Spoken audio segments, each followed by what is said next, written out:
bluntness in doctors. Oh man, it was bad. Yeah, it was bad. Do you feel like, continue on with your story, but I just want to know later, like if you kick, like, do you get that a lot?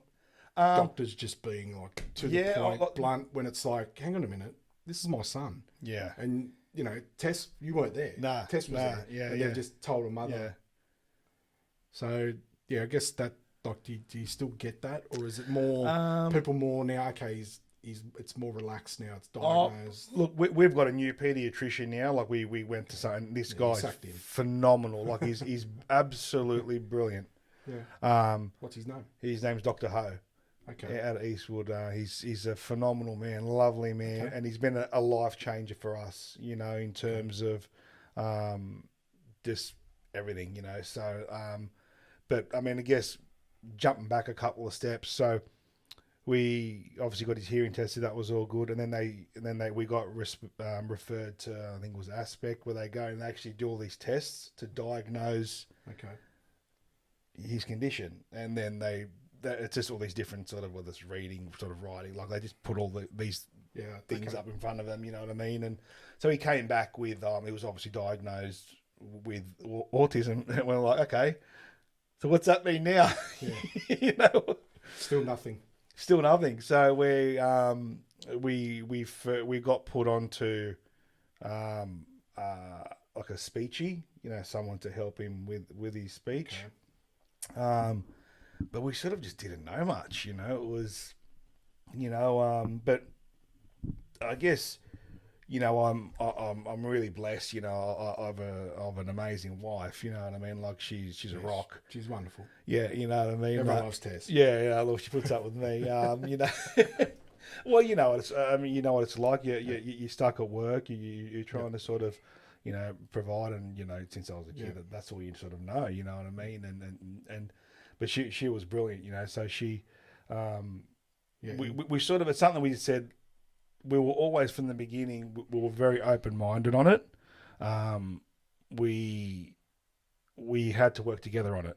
Yeah, you know what I mean? Because it can cause huge. There's so many, the divorce rate's so high. Really? Yeah. Because it's just obviously, because I suppose like the love in the rate, like it becomes all about it's just so much work. It's very stressful, but like just as like meltdowns, and you know, it causes a lot of strain, you know, on relationships, you know. Yeah, and like how did you guys deal with that? Like what you know, was it a case of like you just had to push through it, bear it, or like because as you said, you probably working. Yeah. Tess is at home by herself. Yeah. How many times, you know, has she been on her own? Like, yeah. And you're not there, and so how do you deal with that? Well, as I said, often, you know, we said from the beginning, like, because a lot of people they go in denial, and no, nothing wrong with him. So we thought, like, let's do everything that we can to try and help him. Okay. You know, that was our goal. You know, and we started somewhere. You know, with, you know, like, long story short, but with one speechy, you know, and that was a step, and then that was sort of grew with, I don't know after a while if she's doing, we could forget much out of it. Yeah.